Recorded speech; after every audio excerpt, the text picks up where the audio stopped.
안녕하세요. 정치를 쉽게 풉니다. 정치의 10단. 오늘 채널A 방송에서 김한규 민주당 의원은 시민들을 분노케 하는 망언을 했습니다. 이재명 대표의 퇴원 발언에 대해 평가하면서 그는 이렇게 말했습니다. 적대적인 정치 문화 속 검투사와 같은 느낌으로 선열이 낭자하게 상대방을 찔러야 지지자들이 좋아하는 문화에서 이 대표가 본인이 피해자가 돼보니 한 번 더 느꼈을 것이다. 자, 동지의 언어로 정확하게 비평하기 위해서 그 발언의 전후 맥락까지 다시 한번 들어보겠습니다.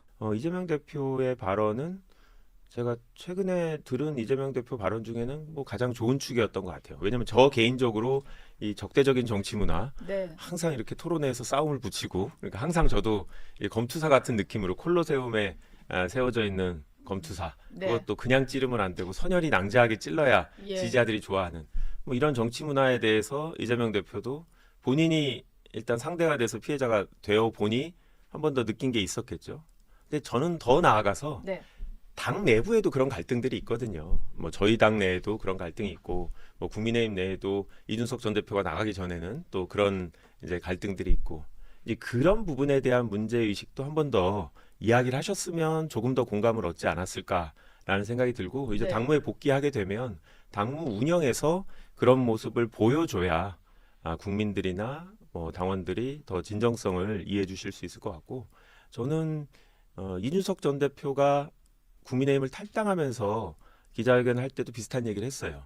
이 성과 악으로 상대를 규정하고 콜로세움을 세우는 정치를 종식해야 된다라고 네. 얘기를 했는데, 이런 사건을 계기로 여야 모두 조금 이 선악구조의 전쟁적 정치관에 대한 문제의식을 공감하는 그런 분위기가 됐으면 좋겠다는 바람입니다. 예. 자, 김한규 의원의 발언의 문제점은 상대를 말로 쓰러뜨려야 하는 국회 상황과 테러범에게 칼로 찔려 생사를 오갔던 이재명의 상황을 동일시했다는 겁니다. 자, 그것을 감히 동일시할 수 있었던 그의 인식은 이런 게 아닌가 싶습니다. 그간 김한규 의원은 이재명 암살 테러 국면에서 생사를 오갔던 상황의 심각성을 크게 공감하지 못했던 겁니다. 그리고 이전까지의 상황 인식이 시민들과 크게 달랐던 겁니다. 검찰이 이재명을 죽이려 한다. 언론이 펜으로 이재명을 죽이려 한다. 그러다가 진짜 칼로 죽이려 했다. 이런 상황의 맥락을 김한규는 공감하지 못해왔던 겁니다. 동시에 민주당의 강성 지지자들은 콜로세움에서 선열이 낭자하게 상대를 찌르라고 외치고 거기서 희열을 느끼는 사람이라고 생각했던 거예요. 그런 분위기 속에서 자신은 상대를 찔러야만 하는 검투사라는 자신에 대한 연민 또한 읽힙니다. 그래서 이재명도 당해보니까 달라졌다라는 식으로 들렸던 겁니다. 그래서 현재 시민들은 김한규 의원을 사이코패스라고 부르고 있는 겁니다. 최근 화제였던 OTT 드라마 무빙은 초능력자를 다루는 이야기지만 가장 중요한 것은 공감 능력이라고 말하고 있습니다. 결국 김한규 의원의 문제는 인식도 표현도 모든 게 부적절했지만 무엇보다 타인에 대한 공감 능력이 결여되었다. 자, 이런 가운데 김한규 의원이 해명글을 올렸습니다. 자, 서로는 각설하고 이재명 대표 피습 사건은 저를 비롯한 동료 정치인들에게 큰 충격이었습니다. 그래서 저 역시 대표님이 퇴원하면서 낸 메시지 전쟁 같은 정치를 종식해야 한다는 말에 깊이 공감했습니다. 이재명 대표님은 증오 정치 문화의 피해자로서 그 폐해를 개선하고자 퇴원 후에 첫 메시지에서 말씀하신 겁니다. 그래서 저는 그 메시지를 출연한 방송에서 인용하기도 했는데 몇몇 분들이 우려와 비판의 전화를 주셨습니다. 같은 말이라도 피해 당사자가 직접 하시는 말씀과 제가 옮기는 말은 다르게 들릴 수 있을 것입니다. 그 점 충분히 고려하지 못한 점에 대해서 사과드립니다. 더 이상 이러한 정치 문화로는 안 됩니다. 증오 정치 어쩌고저쩌고. 자, 그러니까 이재명 대표가 했던 말과 내가 했던 말은 같은 말이었다. 그런데 그걸 옮기는 과정에서 다르게 들릴 수 있었다.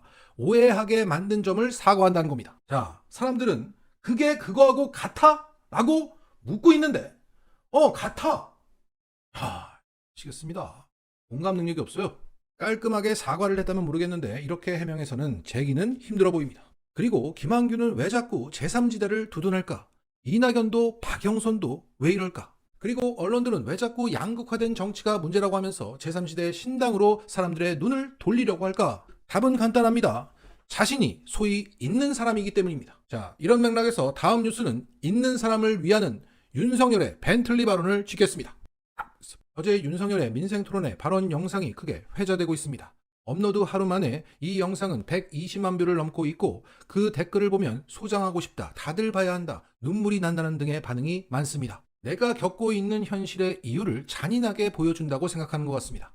이 영상을 본 시민들은 그 내용을 이렇게 요약하고 있습니다. 부유층 감세와 럭셔리 자동차 생산은 서민을 위한 것이다.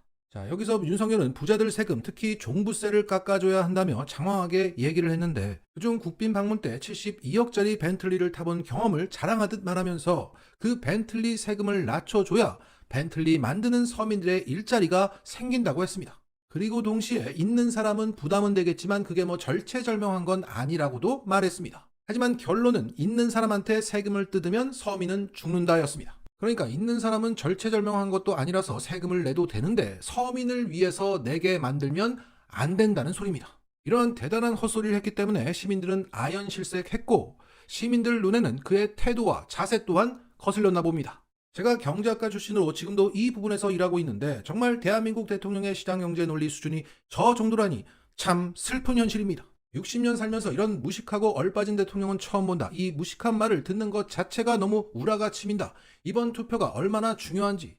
90살 부모님도 이제 정신 차릴 것 같다. 무슨 이게 대통령이라고 말씀을 하시니 억울하고 또 억울하다. 이게 바로 대한민국 보수 기득권 엘리트들의 찐 생각이다. 다들 역풍 맞을까봐 이렇게 노골적으로 말을 못했을 뿐이다. 대단하다 진짜. 이 발언에 공감하고 감탄하는 30%의 유권자가 있는 현실이 엄혹한 거지. 좌우를 떠나서 살면서 저렇게 리더십 없고 생각 없는 대통령은 처음 본다.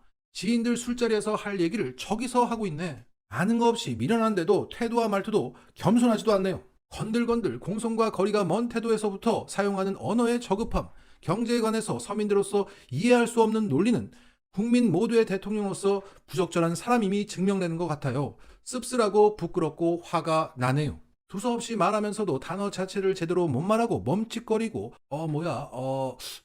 한 줄이면 끝날 말을 6분 동안 듣는 사람 괴롭게 하는 아주 대단한 능력의 소유자다. 와, 대박이다. 회의 때도 저렇게 지 혼자 떠든다는 거지? 다 필요 없고 총선 200석 만들어서 탄핵을 하든 개헌을 하든 하루빨리 끌어내리자. 저 바보가 나라를 실시간으로 말아쳐먹게 놔둘 수가 없다. 너무 편하게 살았으니 서민들의 삶을 이해하지 못하네. 정말 대통령의 생각이 저렇다는 게 충격이네요. 이제 보수 국힘과 결별하렵니다. 이제서야. 자, 이 영상에 달린 댓글을 한번 보시면 아시겠지만 좌우를 떠나서 대통령의 지적 수준, 태도, 말투에 대해서 한탄하고 있고 술자리에서나 할 법한 얘기를 대통령이 하고 있다는 것에 자괴감을 느끼면서 투표 잘하자고 서로를 독려하고 있습니다. 자, 정리하겠습니다. 이처럼 윤석열은 있는 사람을 위합니다. 그리고 있는 사람이 소유하고 있는 언론들은 윤석열을 위합니다.